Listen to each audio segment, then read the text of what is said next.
Rise of Iron has everything you'd expect from a new Destiny expansion. We got a whole new suite of brand new weapons. We got multiplayer with 3 new maps, got a new mode called Supremacy, got private matchmaking. We needed a raid. I don't think we could have shipped Rise of Iron without a brand new raid. Tons of new armor, tons of new gear. There's a story campaign with characters and cinematics. New public events, new patrols, and new secrets to uncover.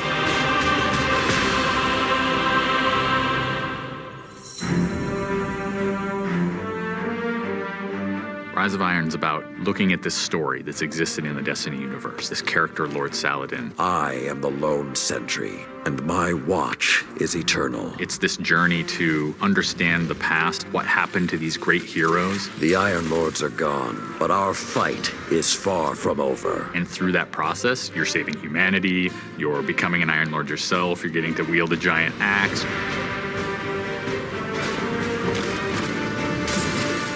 The idea of playing through a blizzard is something that we've never tried, and you're going to see that in Fellwinter Peak. Fellwinter Peak is very interesting because we've never had the player fighting through a social space before. When you walk in there for the first time and the fire's lit and it's just casting glow up onto these 8 heroes, you've been holding their weapons for 2 years. When we can take those elements of Destiny and put them all together into one coherent moment, I think is awesome. It is time to finish what I began so very long ago. Come, Guardian, help me give my friends the rest they deserve. This is the Guardian's journey with Saladin. He's sending you out into kind of a land that's been forgotten in the Cosmodrome. You're going into Earth, but it's changed. It's actually expanded. You'll see the plague lands, post-apocalyptic sky, there's lava welling up from the ground. We know the Devils have been digging into the Cosmodrome for years. They've been looking for something. Well, what they found is SIVA. It is a nanotechnology that can be used to shape things, but they're not trying to use it to build, they're trying to use it to destroy. They've started mutating their bodies, turning themselves into giant monsters, transforming the landscape, even of the Cosmodrome, into this horrible, burning fortress world. Hell's loose in old Russia. Every second we stand here, SIVA's influence spreads and the Devil Splicers grow more powerful. Keep fighting, Guardian.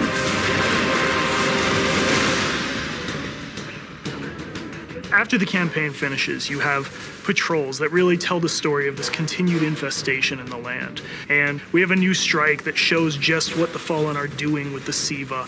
It's this spooky place called the Wretched Eye. There's this really neat boss encounter. A fallen captain has plucked an eye out of an ogre, affixed it to his weapon, and he's using that to sort of tase you out of your rat hole while this blind ogre just walks around trying to crush you. We also have a few reprise strikes that we're bringing back for players.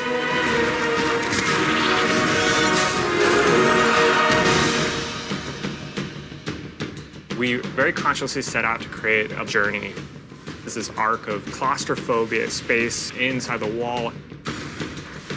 And then you get on top of it, and it's sort of this amazing breath of fresh air. You get this vista from the Cosmodrome, it's lit on fire, and there's this death Zamboni who's just trying to crush your bones to dust.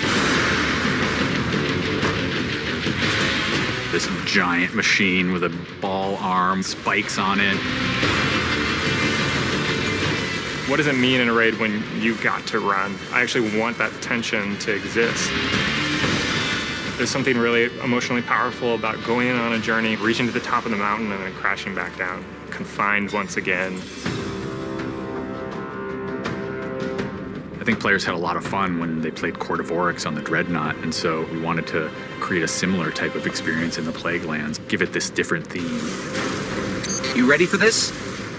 Almost Thunderdome, Mad Max kind of feel, where you jump into the ring and the walls get closed off and then it's just Fallen start pouring out. Here they come. And you get a giant flaming axe and you just start beating the crap out of guys.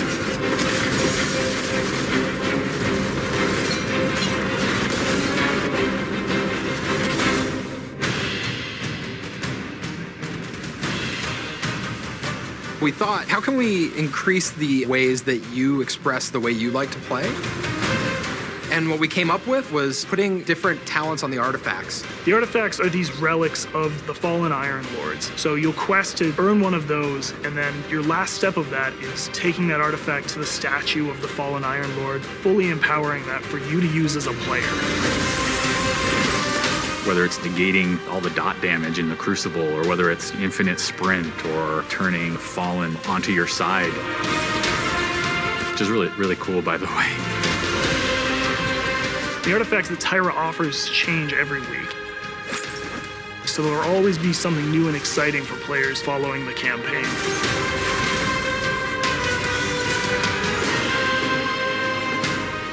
When you put snow, everyone thinks of pelts and cloaks and hoods. Wouldn't be a knight's tale without a knight's armor. When you look at the Iron Lords and you look at the Raid set, you look at the Iron Banner set, or you look at Trials of Osiris, they're all new with a much wider palette that players can pull from. And when you throw ornaments on top of all that, we're going to see a lot more variety in gear. So the ornament system is this really cool thing that lets you take some of your favorite pieces of gear and then you customize this weapon the way you want it to be. You got your raid weapons, you got your Iron Banner, we got new exotics, old exotics. Do you like sidearms? We got all the sidearms this time around. Gallahorn, enough said. Coming to the Crucible and Rise of Iron is a new game type called Supremacy. Defeat your enemy, claim their crest. It's a fast-paced 6v6 game mode where every kill you get, Guardian drops a crest. Picking up the crest gives you points. Their glory goes to you, Guardian. It's a constant battle over picking up crests and making sure that you're with your team and not out of position. If you pick up an enemy crest, you deny the enemy those points. Excellent recovery. We have new maps. We always have new maps. There's Last Exit, lots of twists and turns, lots of really good close combat.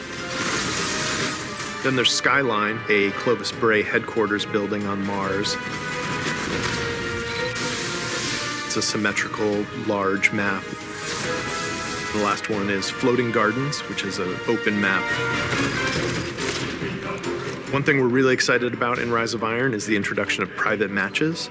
Can't wait to see what people are going to do. They're going to go fire up whatever match they want, play with their friends, host tournaments, have fun arcadey games. They don't have to worry about our matchmaking stuff. They can do it all themselves.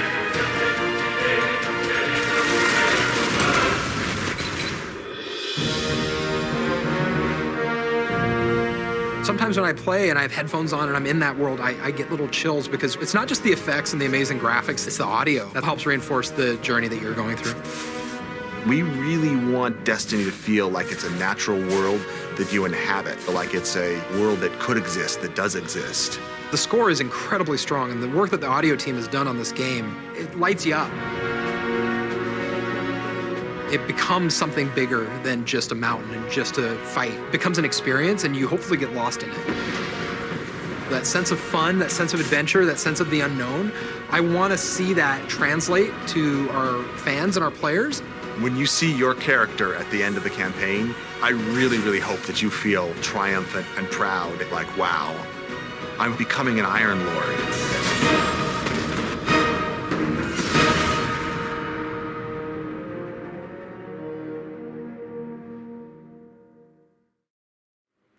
Greetings, Guardians.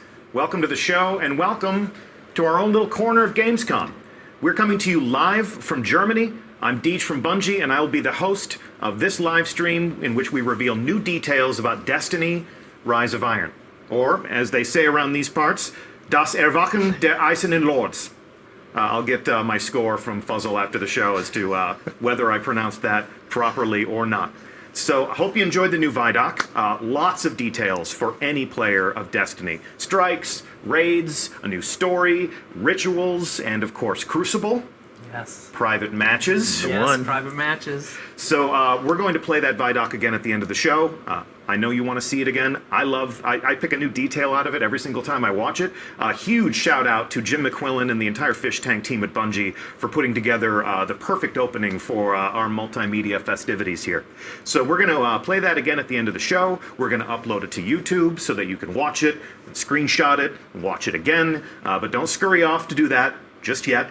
Please sit tight with us right here on stream because we've got a lot more to share with you about Destiny Rise of Iron, including private matches. Private matches. I'll say to you what I said to Christopher Barrett and Scott Taylor at the original reveal. On behalf of a grateful Guardian nation, I thank you. Welcome, Deej. Thank you. You're welcome. This will change everything. So I have on the hot seat this time Lars Bakken and Steve Cotton. If you've watched our streams in the past, you know these guys. I work at Bungie because of the action these guys created, multiplayer action in former Bungie games. I've been jumping through your hoops for almost a decade now. So let's introduce you to the people in our audience who may not have gotten acquainted with you previously. Lars, talk to them about what you do at Bungie. Sure. I'm a design lead on the Crucible, and so that means all up everything there. So maps, modes, events like Trials of Osiris, Iron Banner, and also inclusive of all the new stuff, the new maps we have in Rise of Iron, Supremacy, and of course, private matches. Private matches. Yes. And Steve Cotton. How you doing, Deej? Back from the reveal stream where we That's showed right. the world It's the only a couple Galar weeks Wing. ago. Yeah, exactly. It seems like just yesterday. Actually, no, because we took a plane and 4 trains since then. 5 trains. 5 trains. 4 transfers. Well, all that matters is that we're here, we're in Germany, and we're going to meet a lot of great people from the community and talk to them all about Das Erwachen der Eisenlords. Eisenlords. I had it, and then I went for it again, and I screwed it up. Messed it up. Steve Cotton, talk to us about what you do at Bungie. So I'd like Lars. I've been at Bungie for a while. I've worked with Lars on multiplayer experiences that we've created for 12 years or so. But on Rise of Iron, I was the world design lead. Got to work with the level designers and the artists, the mission designers on crafting the worlds that you get to play in and that support the activities that we're offering in Rise of Iron. Interesting. It's an all-encompassing role. I mean, you're not only building the world that we explore in Rise of Iron, you're also working with the teams that are filling it up with action and telling the different stories. I probably should have said that. Right. Yeah, that's exactly. Yeah, I'm here to layer in all all about that the content. action. It's all about the, well, it's all about the action. It's about the places you go, the beautiful things that you see, and the nasty The things team's there. that- amazing, so it's easy. Cool. All right. As we saw in the Vidoc, Destiny Rise of Iron will have many different aspects to entertain just about any sort of Guardian. No matter what you love about Destiny the most, Rise of Iron gives you some more of that stuff. For the rest of this live reveal, we're going to be talking about the Crucible. Yep. So give me the all up. On September 20th in Rise of Iron, what am I going to see that's new in the Crucible? Sure. So we're going to have 3 new maps for everyone and 1 additional Sony exclusive map. Okay. We're going to have a brand new mode, Supremacy, which has a couple of variants. And then we're also going to have private matches. Private matches. Now, we're going to be using private matches today as part of this live stream to show you how Supremacy plays out. Before we go into that, let's pretend that it's the first Iron Banner. Okay? The game mode will be... It'll be featured in the first Iron Banner. That's something we're pretty excited to do when we first talking about what happens when the first Iron Banner comes along in Rise of Iron, and felt like it was a great Supremacy, great way to launch it. Okay, so it's the first Iron Banner. You and I are in a fire team. Yep. I haven't been paying attention. I'll cast my role. I'll cast myself in the role of somebody who hasn't been paying attention. Our ships are going down to the destination, and I say, "Hey, how do I play Supremacy?" What would you say to me? You're on the wrong fire team. No, come on. All right, I'm going to cast you in the role of the helpful person from our community that actually helps people play the game. We'll help you. I can do that. Yeah. What would you say? So Derek just talked about it on the stream, but if you take the base of Clash, which is our team deathmatch, add an objective on top of that. So every time a Guardian dies, they drop a crest, and the only way to score points is to grab that crest. Okay. And what are the crests? I mean, what's the meaning in the world of Destiny? The crests are not just a representation of your class. They're a representation of your honor. So this is Shaq's favorite game mode. It's about glory. It's about taking other people's honor. And you can defend your honor by taking your own crest back before the enemy can get it. So now you said it's not just about your class. So when I look at someone's crest, I can tell if they're Hunter, Titan, or Warlock. Yeah, and I know you're gonna have a special time. Oh yeah, I'm gonna relish picking up those. Apologies in advance, hunters. I'm gonna relish picking up those hunter crests because y'all have it coming with your golden guns hunters. And your blade dancing and your Cosmo knows what I'm talking about. All right, so you can also defend your teammates' honor. Yeah. So once the crests drop, red means hey, go grab it. That's the enemy team. Blue means it's your teammates and you want to pick it up, which means you grabbed it. The enemy team doesn't get to pick it up for points, and you completely denied them any score. Okay. Let's see how all this plays out. We have assembled in the room next door. I can see them right through this glass door right here. We have a delegation from the international community. There they are. And we have 2 teams assembled to fight for glory and honor. We have Alpha Team. And in first chair, as their team captain, we have Bungie's own Brandon Bjarnason. How you doing, Brandon? We have Lean from Zombie Factory. We have Story Machine. How you doing? We have Activision Tackle Dummy #1. We have Corey Watson, also from Bungie. And we have Activision Tackle Dummy #2.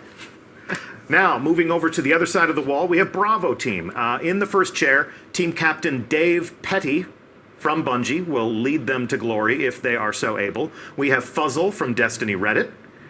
We have Malika, right here from Twitch. We've got Optic, and we've got Soki, representing the Spanish community, and we have Yoda from Zombies Factory, rounding out the rosters. So, let's take a look at these handsome fire teams in orbit. And this will be our first official glance of the user interface for private matches. So there you go. First thing I need to call out as an old crusty dyed-in-the-wool Bungie clan overlord. In the upper left-hand corner of the interface, blinded by the sun, we have your clan affiliation. Now, we're playing in the development environment, so clans were not available to us. But you, as a player of Destiny, when you host your own private match, we're putting the name of your clan on the side of your clubhouse. Yeah, this was really cool for us. It's a way to make clans feel more integrated into Destiny. We're doing some other things as well that I don't think we'll talk about yet on the stream, but we'll show your clan affiliation. Anytime someone jumps into your private match in the lobby, they'll see your clan, they'll see your clan tag, and if you don't have a clan, like as we're currently seeing, it'll push you to go to Bungie.net and join a clan or create a clan. There you go. Exactly. We will entice you to join a clan. I highly recommend it to any player. We'll have a new clan roster in the game. It's just all of these are tools that are going to make it easier for you to fill up a private match with worthy adversaries, worthy teammates. We're looking forward to clan challenges against each other, friendly pickup matches. The only other thing I'll call out before we launch is we can see the roster. Everyone piles into this room. They form up into two teams. They can use the L1 or R1 buttons to flutter between teams. You can see Brandon doing that for us. So he could switch teams that easily. And you have a lot of flexibility here. You can do a 6v6 match. You can do a 3v3 match. Yep. You can do a 1v1 match. Okay. Between you and I, Deej, I think that'll be fun. Yeah, sure. Let's settle the score, Lars. And the other thing we won't show on the stream is you can start a match by yourself. Really? Yeah. So if you want to go in and check out the new maps, if you want to go in and see where the ammo crates are, how Practice the game types your work, jumps. or you just want to sit and watch The Traveler, in Twilight Gap, like go for it. Sure. You got a private soundstage for your own creativity. Okay, that's awesome. So we are putting the keys to the Crucible into the hands of the player. Guardians, if you are ready, you're go for launch. So take us out. And thus begins the first official private match with the Destiny community. This is a special moment, and I thank you for it. It's exciting. So as they take off here and make their way down to the destination, Steve Cotton, talk to us about the world that we're going to visit. Yeah, so this is Floating Gardens, one of the new maps in Rise of Iron. Yeah. It's a Vex map on Venus, but it actually has a really interesting history. Way back in the days of Destiny 1, when we were first making Destiny and making Venus, we had concepted a lot of different areas that we wanted to go to. One of which was called the Well of Iron, no relation to the Iron Lords. It's Well of Iron, and it's where the Vex would dump their fallen comrades into this pool of data milk.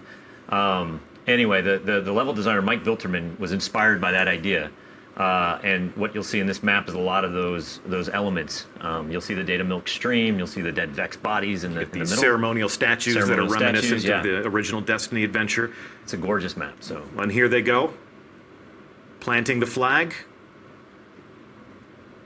and our first private match with the Destiny community has begun on Floating Gardens. Talk to us a little bit about this map and what sort of whoa, and you just come out swinging. Yeah. So this is obviously a bit of a close quarters map.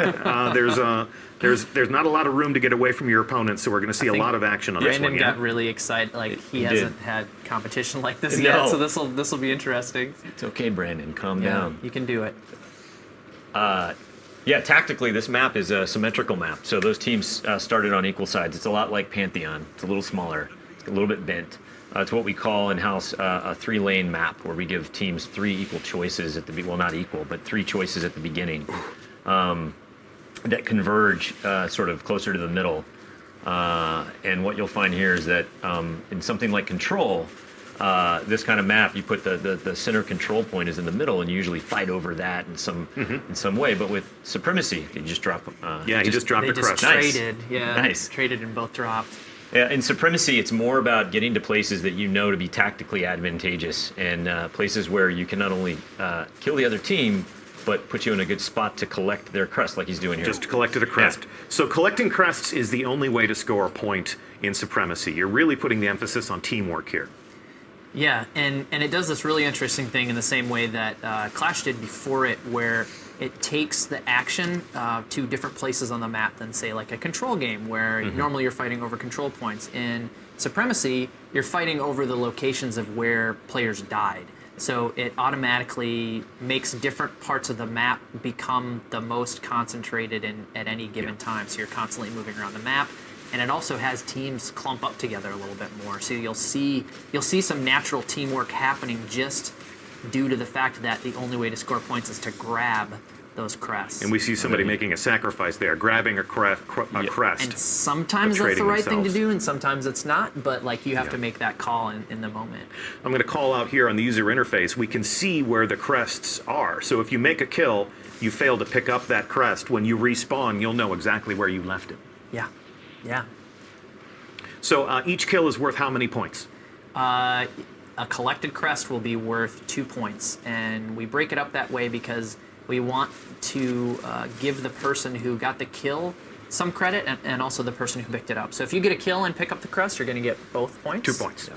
And if I make a kill and you pick up the crest for me, you'll get 1 point and I'll get another point. Okay. It's still team score. Yep. So the points go to the entire team. It's just if I get a kill and someone picks it up on my team, you feel like you were part of the whole process. So if you're the type of player that's used to saying, "Hey, bro, you stole my kill," break that habit immediately, because the I team think you'll that be happy that your collect teammates like grab those crests. Yeah.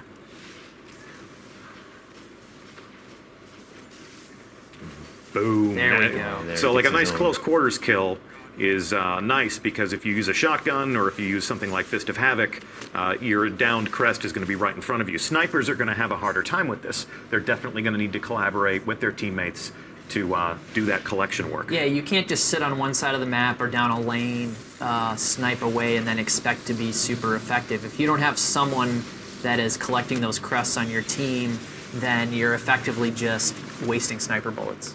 Interesting, yeah. And we can see also that the most skilled teams in this variant are going to hunt in packs. What was it we used to say? The strength of the wolf is the pack. Is the pack. Yes. So obviously you don't want to clump up too much, otherwise you become 2 or 3 free crests. But if you don't have anybody working with you to collect those things, the point for making a kill is not guaranteed. You don't just automatically get the point for making the kill. Someone actually has to pick up that crest for either of those points to get scored, correct? Yes, yes, yes. And there we go. Gallarhorn. Wolfpack rounds ride again. Woo. Boom, boom. That was close quarters. That was dangerous. And the Stormcaller has something to say about all of that. Yeah, the guys in my clan call that the Storm Chaser, because as soon as you hear that, it's like, run, run, run, run, run, and that's what he does. He chases you. He or she, of course. So this is a smaller map. It's a symmetrical map. A lot of shotguns on this map, a lot of close quarters fighting on this map. What else do you hope will happen as you design a space like this? What's the full governing philosophy behind the 3 lanes of traffic? Well, you hope that the 3 lanes have like different experiences down each of them, right? So when you're making a choice, you kind of know what type of fight you want to get into. I mean, the shotguns are definitely going to be pervasive over here on the right, more enclosed areas, but on that outer edge where it's a little longer sight lines, I think you want longer distance fights. I mean, it's in Supremacy, the way it plays out. I think you have somebody supporting somebody else with longer range weapons, most likely. But you hope that. Oh, nice. There we go. You hope that stuff happens. Oh, denied. Couldn't get to the crest in time, but ended up taking out that guy anyways. Nice. Good work. Oh. So when you think of your favorite Destiny maps, there's always a portion of the map that's kind of the hot zone. You know, when you look at the heat maps, that's where most of the kills get made.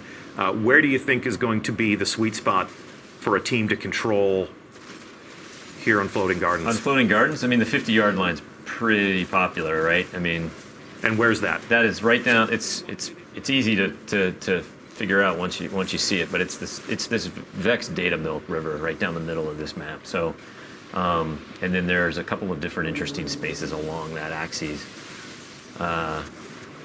They're fighting here right now. He's on it. And so you want to command that area. That would be where all the crest indicators Yes, are on the exactly. map. That's not a surprise. So, so these are two pretty evenly matched fire teams. This is actually pretty good. This is great. We brought in people from the community, and we were having them play against members of the Bungie away team, as well as our friends from Activision, who built this lovely space where all this magic happens for us. And we're, there's when the guys on the Activision team saw who was coming in to fight from the community, they're like, "Optic, what are you doing to me, man?" It's like, "Hey, we got some hitters on your team. Don't worry about it." Brandon's got game. He's probably one of the most skilled Bungie employees in the studio. In which case, we're definitely going to form up our own Bungie team and get in on some of this private matches action. Nice. All right. Yeah, that was a close match. Close match. The team that we were spectating lost. And there you have it. Our first private match with the players in our community. We're going to play one more private match. I'm going to give them a moment to collect themselves, to return to orbit. Brandon's backstage, sort of fanning the flames of a game well played. We salute you. And whether your honor was collected or not, every Guardian is a hero of honor. So please don't take it hard. But we have more gameplay to enjoy. So we're here in orbit. Once again, greeted by the user interface that you would use to set up your own private match. So, Brandon, if you could, let's take them through the game options. We're going to continue to play Supremacy, but if we take a look at the game types, we have 3 pages of game types here. You're essentially giving them access to every single combat scenario that you've shipped with Destiny. Yeah, we tried to be. It was important for us to bring those modes in, especially the modes that maybe we're just weekly rotators in the past, some Inferno modes. So if it's not up for you that week, there's still the possibility that you can play Mayhem is always popular. Yeah, Mayhem as well. Like people you can get are always in there and asking play for a Mayhem Iron Banner, and I say, "Oh God, the horrors! I do not want to read those tweets." But they could recreate that for themselves. They could. Yes, absolutely. Okay. So all the game modes there, and then so you pick your combat scenario, then you pick your map. We've shipped a lot of Destiny maps across all the different expansions. Around 30. Dark maps Below, House of Wolves, Taken King, now Rise of Iron. So they're all in here, so we can page through. Almost 30 maps, up to 30 maps. You're going to see maps in here you haven't seen for a while. Yep, including Skyline, which is a map they've never seen. Yeah, it's a map they've never seen. I was going to say, Deej. Right, So including never that seen one. that. For the sake of illustration purposes, go ahead and pick First Light. Now watch what happens to the interface. As you can see, we added a couple of options there. Some maps are outside, so we can play with time of day. Some maps are big enough to accommodate vehicles. Right. So talk to me about time of day. I mean, is that just a style choice, or does that actually impact gameplay? It can change gameplay. Yeah. It can change tactically how you play, and in Destiny we do have time of day as an option in the maps. And normally in matchmaking, it's just a randomized choice. Yeah. So sometimes you'll get a map at night, sometimes you'll get it midday, sometimes you'll get it in the morning. Yeah. And it was a cool option to give players because it does feel different. Rusted Lands feels different when you're playing at night. Yeah. Even if you're going in there and screenshotting. Yeah. We used to take pictures of maps all the time and share them with the people in our clan. This is where you stand when we tell you where you're supposed to snipe, So if you need better lighting conditions for those sorts of things, or if you just want to create the right mood, if you're, waging your own tournament on a given theme. And then vehicles, near and dear to my own personal heart. Yep. We've talked about the fact that Sparrow Racing League is coming back. It's some of the best fun I've had playing Destiny, and I am really looking forward to seeing who in the community uses this vehicle setting creatively. I've heard tell that there's been a little bit of fun in the playtest labs. Well, we had a take-home test a couple weeks ago, and someone's like, "Hey, why don't we play 6v6 elimination on Bastion at night with vehicles, and we did, and it was awesome. I mean, it was so crazy, but it was super fun, and so that was just a glimpse of what we think the community will be, toying around with. Well, and with their creativity, Destiny can be things that it never was previously. So we're certainly looking forward to that. So Brandon, take us back up the menu chain there a little bit. We've chosen our map. Actually, we haven't chosen our map. We're not going to play. Choose one. Yeah, where are we going next? We're going to Icarus. Icarus. There we go. So we'll go to Icarus. This is a smaller map, so the considerations about vehicles drop away. We'll take a look at our score limit. You can design your own duration of play. This can be a long match. This can be a short match. And then there is, of course, the time limit. Brandon's pretty optimistic with the score. score. I know. Yeah. So for our purposes, we wanted these to be 7-minute matches. Yeah. That way we guarantee that the match ends in a timely fashion, but we didn't want it to end sooner, so we pushed out the kill count way out. So that's our logic in creating this private match. Perhaps you'll make different decisions as you start to set up your own private matches. With that, I think we look good, yeah? Is that what we want? Yeah, that looks good. Supremacy on Icarus, score and time. And then finally, we haven't talked about light level. If you're playing with a friend of yours and you're both max light and you want a 1v1 and you want to, you got something to prove, you want to settle some scores, go ahead and turn your light on. That makes this like Trials of Osiris or Iron Banner, where your light score plays a factor in the combat. If you want to turn that off, you want to enjoy your favorite year one weapons again, you want to host your throwback night tournament, you can just disable that stuff. That's what we're doing right now. This is the match that we want to fight, so you can dismiss your options. And once again, we're go for launch. Everyone ready? It's all yours. Take us out. So Icarus, Steve Cotton. All right, Icarus. Yeah. Where are we going? Icarus is it's a Warmind solar collector on Mercury. Okay. Again, the level designers, where they come up. This is a really fascinating story about where they come up with their inspiration, but.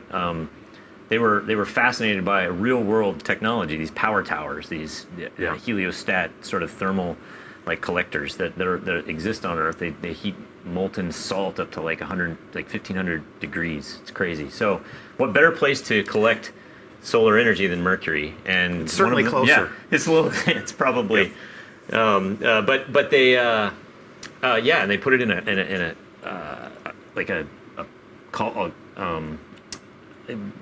pit, basically, and put all the arrays of mirrors around that pointed at this thing. It's glorious. Right there. It looks amazing. Now, this is the first human installation that we've seen on Mercury. When I think about the Lighthouse, or when I think about some of the different Crucible maps that you've set there, it's usually Vex in nature, but this is, war mines similar to Rasputin. That Golden Age tech is coming more into play here. So, let the games begin. Yeah. This is round 2 of Supremacy, and as the match plays out, talk to us a little bit about how the environment is impacting the gameplay. Looks like we've got our first blood right there. This one's a little bit tighter than Floating Gardens. Is this a symmetrical map? This is a radial map. A radial map? Or like you say round. A round map. Circular in nature. No, it's a radial map. Yeah. It's the interiors. It's a lot like Anomaly, but the exteriors are much more open. Again, this gorgeous skybox that the artists have created. Must be a war mine thing. I mean, Anomaly is also a circular map, so the war mines, they think in a circular fashion. All right, picking up those crests, putting points on the board. Nice. Yeah, running the table, sliding into the crest. You get style points for that? No, you don't. You should. But you sure feel cool doing it. Like so that was great. That was a denial right there. Yeah. So that could have been a double kill instead. So we can see down here in the lower left-hand corner, the user interface is telling us a lot about the combat. We can see Bravo team seizing quests. I want to say quests so bad. Crests. They're seizing the crests. So this just gives you an idea as to who's running the table, who's leading the match. Yeah, there's a couple things going on there too. We have audio cues for taking crests and denying crests. So not only are you seeing it in the kill feed down there, but you're also hearing it as well. So we want to have multiple ways that information is conveyed. Our chat room is also observing the fact that there are look at new that. medals, which is Yes. I really meant to full keep a of sharper crests. eye on chat to see how they were enjoying the fun, but amidst all the excitement, I forgot to look down. So hey, chat, sorry about that. Lazy Summerstone, you called it. New medals 3 hours sleep. in Supremacy. 3 hours sleep, 1 airplane, 4 trains. Oh. I did see that right there. 5 that trains guy's got each. 5 trains. Yeah, I just saw it. So should we talk about Yeah, artifacts? we should talk about artifacts because Okay, I let's just talk saw about that. artifacts. I did too. So this is Brandon, right? He's playing. He's running. Yeah, he's running the hand Yeah, cannon. so He's he's about to got get smoked. the artifact Memory of Perun equipped, which highlights enemies. The ones that are low on health, it highlights red, and the ones that are full on super, it highlights yellow. So you can see It's a if somebody's split about to second. unleash a super. You can see if I they're mean, it's- charged. Yeah, the time you have to react is it's going to look really small. You get used to it though, and it's very helpful in making just quick knee-jerk decisions. There you go. That was Nice. he was low on health, and then he was dead. That's wicked. Yeah, And very- all good things must come to an end. Yeah. So if somebody has a red glow, that's a visual cue for what the community would Who you should refer to target. as absolute. You know, this person has taken damage. They might Right. not be absolute, but they'll be close. Yeah. So their health is getting pretty low once they start. And the We also just saw a tiny glimpse of one of the other Whoa. artifacts as Did well. you see that? That was Yeah. that Stormcaller's not going to be happy. What was that? They were just activating the super and got gunned down in their prime like a Stormcaller dog in the streets. These matches are really close. This Fistful is of good. crests. Fistful of crests. Again? Yeah, so this dead Oh. orbit shotgun's doing a little bit of work. So is. we took a look at one of the artifacts, these new tributes to the Iron Lords, the things that change the way you play.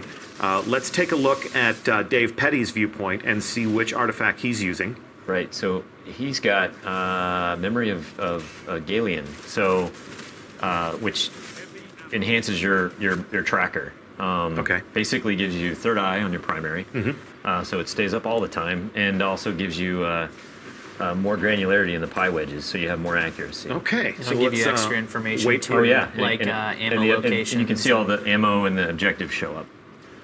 And we'll wait for him to aim down sights. And there you go. The radar stays. That'll be awfully handy. Now there is one artifact where where you can take control of another enemy's mind.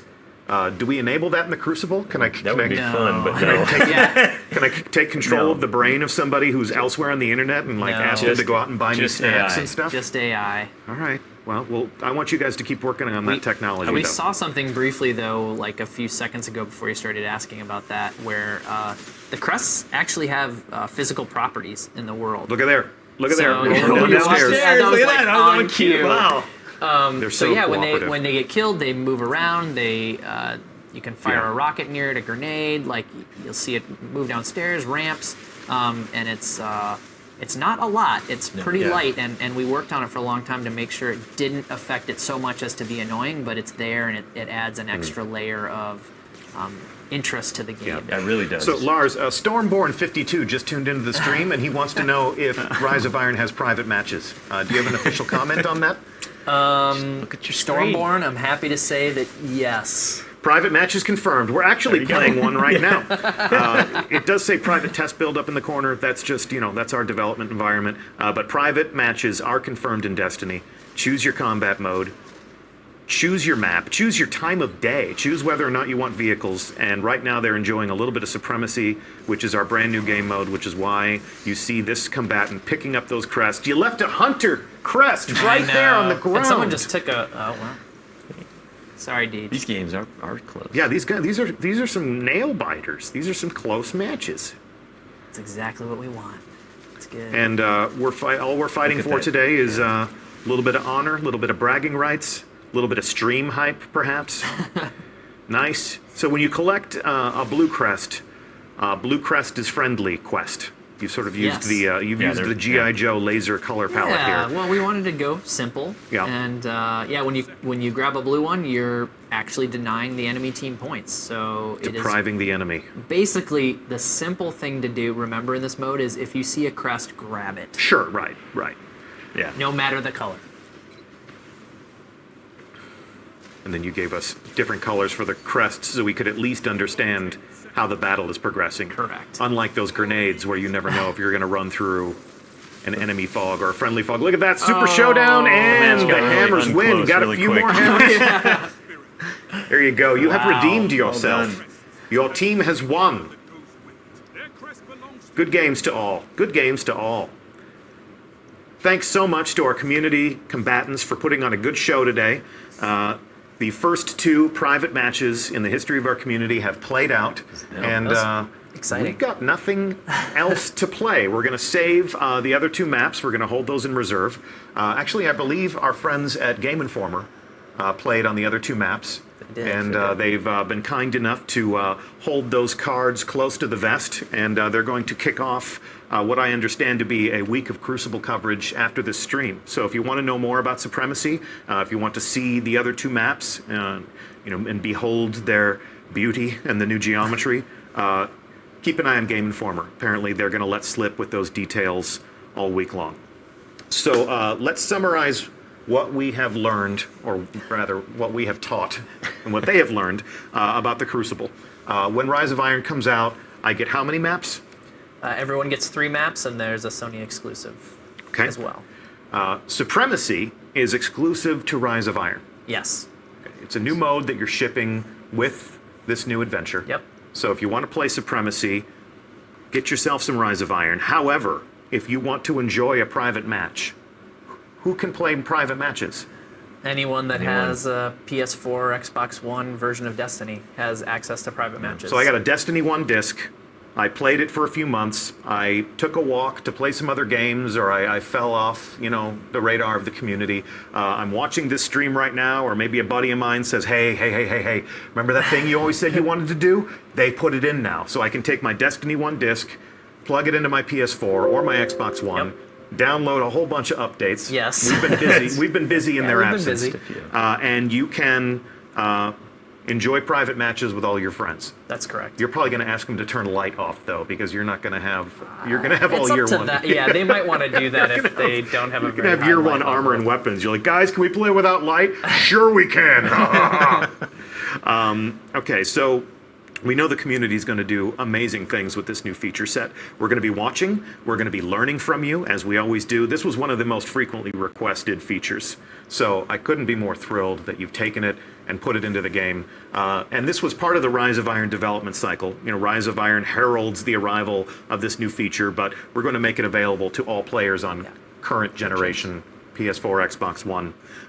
We know that you're going to have a lot of questions about how all of this works and what all of this means to the game that you love to play with your friends. So our friends on the Destiny player support team are going to hook you up with some answers.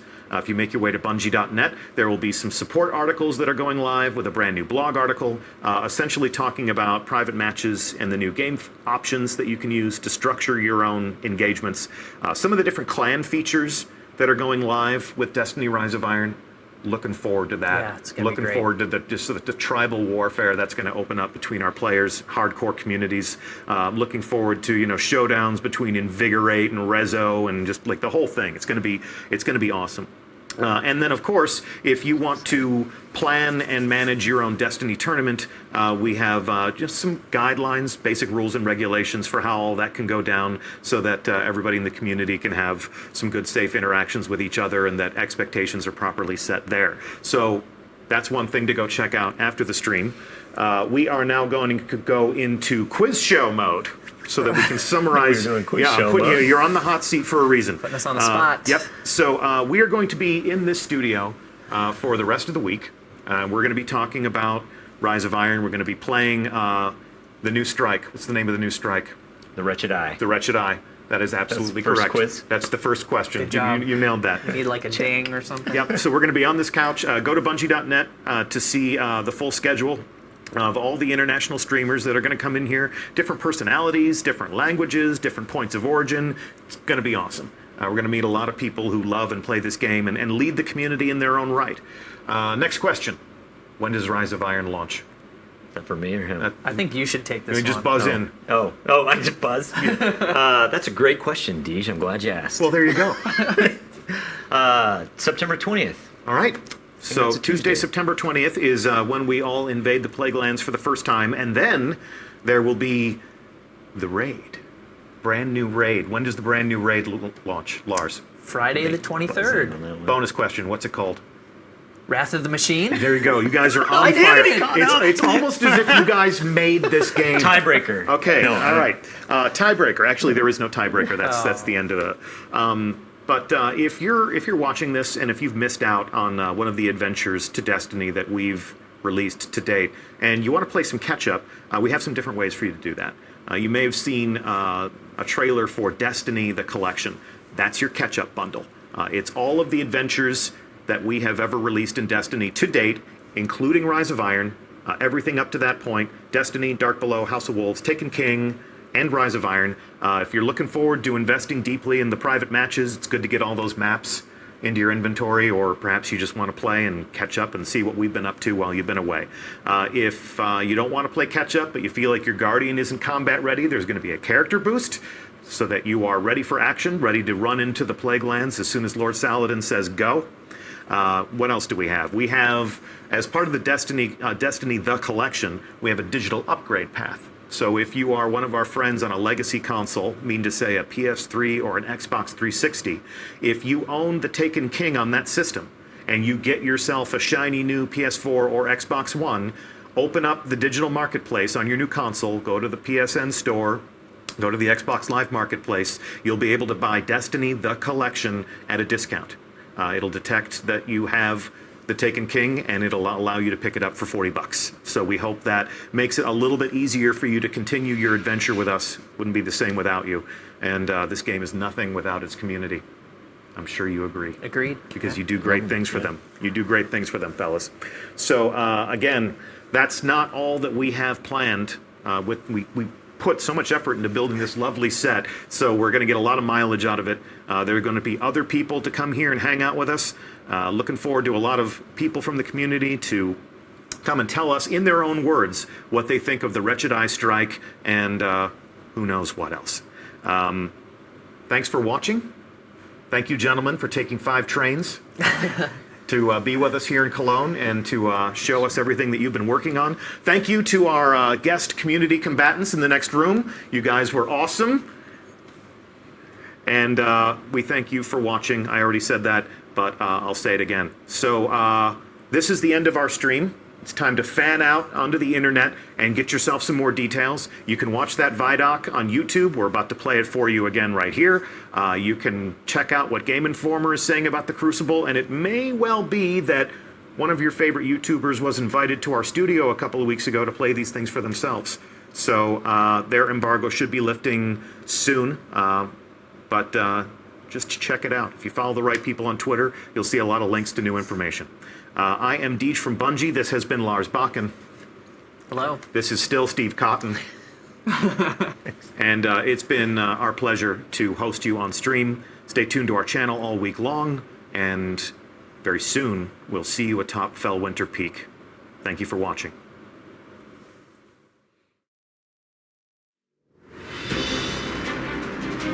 Rise of Iron has everything you'd expect from a new Destiny expansion. We got a whole new suite of brand new weapons. We have multiplayer with 3 new maps, got a new mode called Supremacy, got private matchmaking. We needed a raid. I don't think we could have shipped Rise of Iron without a brand new raid. Tons of new armor, tons of new gear. There's a story campaign with characters and cinematics. New public events, new patrols, and new secrets to uncover.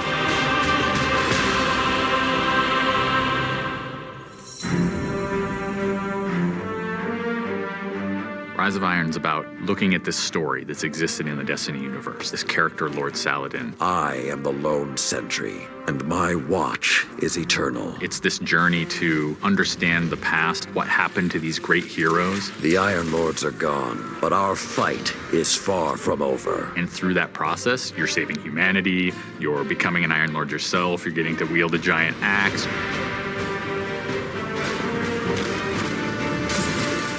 The idea of playing through a blizzard is something that we've never tried, and you're going to see that in Fellwinter Peak. Fellwinter Peak is very interesting because we've never had the player fighting through a social space before. When you walk in there for the first time and the fire's lit and it's just casting glow up onto these 8 heroes, you've been holding their weapons for 2 years. When we can take those elements of Destiny and put them all together into one coherent moment, I think is awesome. It is time to finish what I began so very long ago. Come, Guardian, help me give my friends the rest they deserve. This is the Guardian's journey with Saladin. He's sending you out into kind of a land that's been forgotten in the Cosmodrome. You're going into Earth, but it's changed. It's actually expanded. You'll see the plague lands, post-apocalyptic sky, there's lava welling up from the ground. We know the devils have been digging into the Cosmodrome for years. They've been looking for something. Well, what they found is SIVA. It is a nanotechnology that can be used to shape things, but they're not trying to use it to build. They're trying to use it to destroy. They've started mutating their bodies, turning themselves into giant monsters, transforming the landscape, even of the Cosmodrome, into this horrible, burning fortress world. Hell's loose in old Russia. Every second we stand here, SIVA's influence spreads and the Devil Splicers grow more powerful. Keep fighting, Guardian.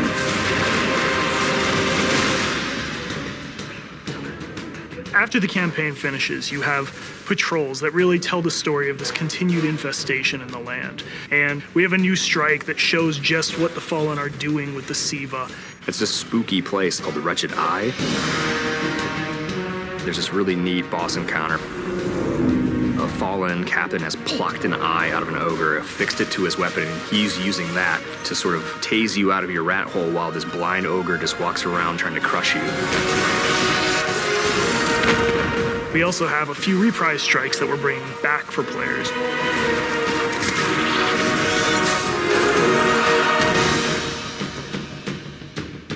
We very consciously set out to create a journey.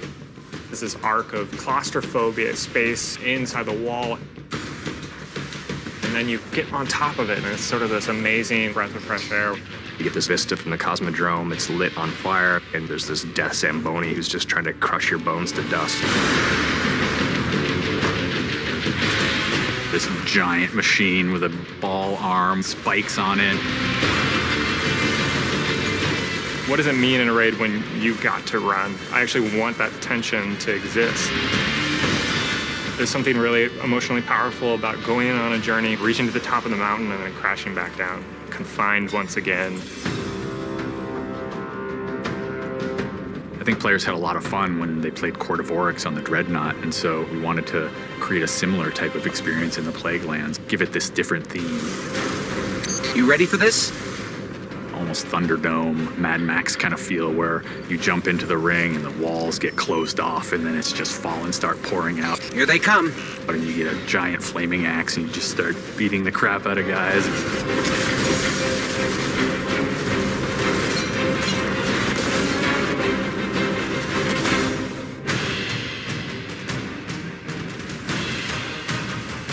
We thought, how can we increase the ways that you express the way you like to play? And what we came up with was putting different talents on the artifacts. The artifacts are these relics of the fallen Iron Lords. So you'll quest to earn one of those, and then your last step of that is taking that artifact to the statue of the fallen Iron Lord, fully empowering that for you to use as a player. Whether it's negating all the dot damage in the Crucible, or whether it's infinite sprint, or turning Fallen onto your side. Which is really, really cool, by the way. The artifacts that Tyra offers change every week. So there will always be something new and exciting for players following the campaign.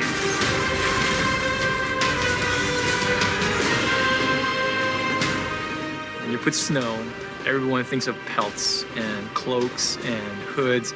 Wouldn't be a knight's tale without a knight's armor. When you look at the Iron Lords and you look at the Raid set, you look at the Iron Banner set, or you look at Trials of Osiris, they're all new with a much wider palette that players can pull from. And when you throw ornaments on top of all that, we're going to see a lot more variety in gear. So the ornament system is this really cool thing that lets you take some of your favorite pieces of gear and then you customize this weapon the way you want it to be. You got your raid weapons, you got your Iron Banner, we got new exotics, old exotics. You like sidearms? We got all the sidearms this time around. Gallahorn, enough said.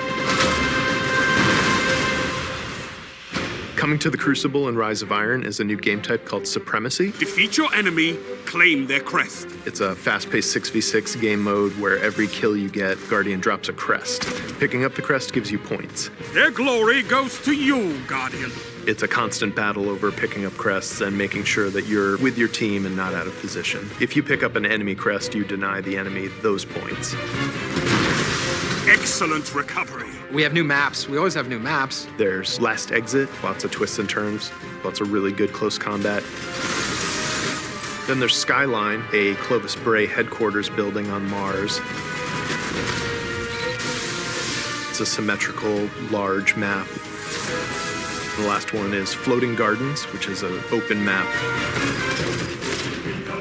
One thing we're really excited about in Rise of Iron is the introduction of private matches. Can't wait to see what people are going to do. They're going to be able to fire up whatever match they want, play with their friends, host tournaments, have fun arcadey games. They don't have to worry about our matchmaking stuff. They can do it all themselves.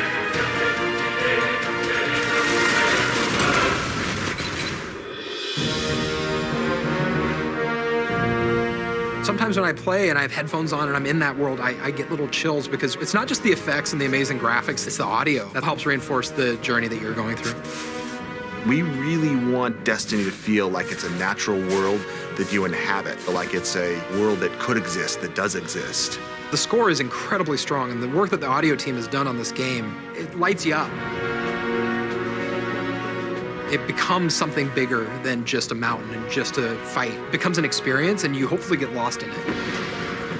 That sense of fun, that sense of adventure, that sense of the unknown, I want to see that translate to our fans and our players. When you see your character at the end of the campaign, I really, really hope that you feel triumphant and proud, like, wow, I'm becoming an Iron Lord.